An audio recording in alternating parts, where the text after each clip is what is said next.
here in New Orleans. And oh my God, we had poets to drive from Atlanta. We had poets to drive from Alabama, Mississippi, Texas. One poet flew in from California just to be there. It was an awesome day because it had never been done before.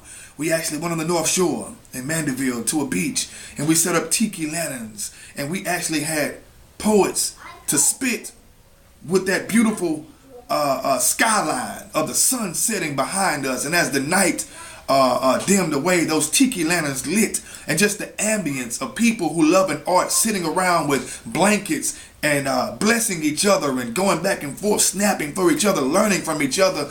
That, to me, was probably one of the most beautiful events I have been to, not just in New Orleans, but period, because it had never been done before.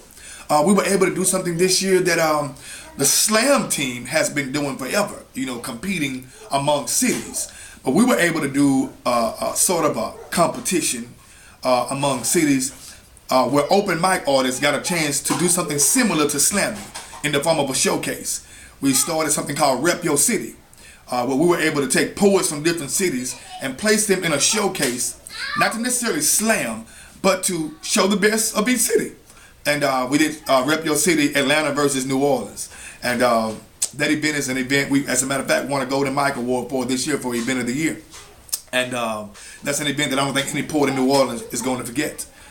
We had the Panette's Brass Band to come out. The Mardi Gras Indians came out. There was not standing room in the building. People drove all the way from Atlanta. And we had people who are natives of New Orleans who live in Atlanta who came back here just because they wanted to rep their city. And we did the event on the same weekend that the Saints played the Falcons, and we ended up beating the Falcons the next day. So it was just a beautiful weekend.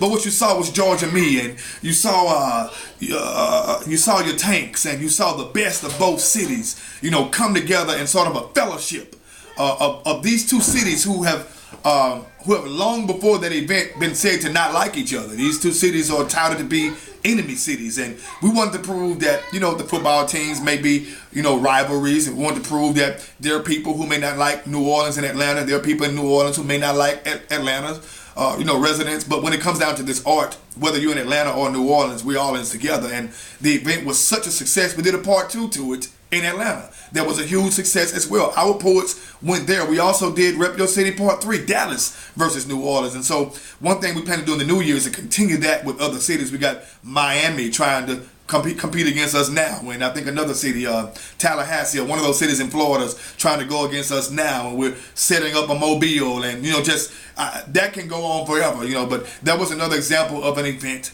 that was done during the Who Dat Poet era. John L. and Smut have done very well with these sex versus loves events where they allow erotic poets to go against romantic poets and sort of a showcase, and that's another type of event that has, those events are continuously successful because they're very well organized.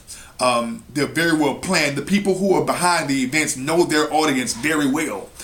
When they do a sex versus love event, what you get is a chance to pull in people who may be not so familiar with how spoken word nights are, but because they like R&B, because they have R&B singers as well. R&B music is very sensual, and so you have your Dave Lemon and your R&B band they're singing, and then you have these poets who pretty much sing what the secular crowd is very interested in: sex and love, relationships, and so these events are majorly impactful for where we're trying to go with our community, because we're trying to grow. We want people who are not familiar with what we do to be introduced to what we do. They may come to other events.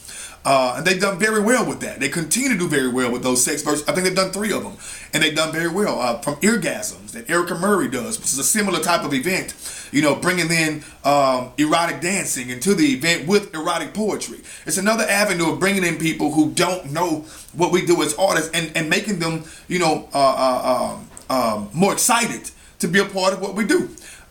We were able to do an event with the Pelicans this year that turned out to be a very huge event. They've already booked us to do the event even bigger next year. We did Poets and Pelicans, for the first time ever in New Orleans. We were able to have a poetry showcase in the New Orleans arena. And that's awesome, because that arena sits 16,000 people. And even though we didn't have 16,000 people there, we had a nice crowd of people who had never heard spoken word before.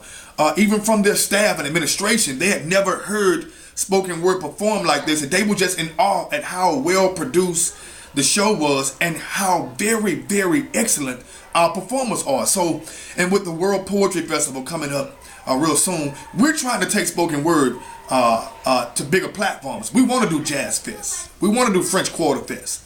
We want to do Essence. We want to do Bayou Classic. And we're already in talks right now. We're doing a Bayou Classic spoken word stage for next year. So what we're doing with Who Dat Poets is becoming a family that working together, we're able to put what we do as an art form in many of the large capacity stadiums and festivals and events where the scene here hasn't had those opportunities at all in the history of this city.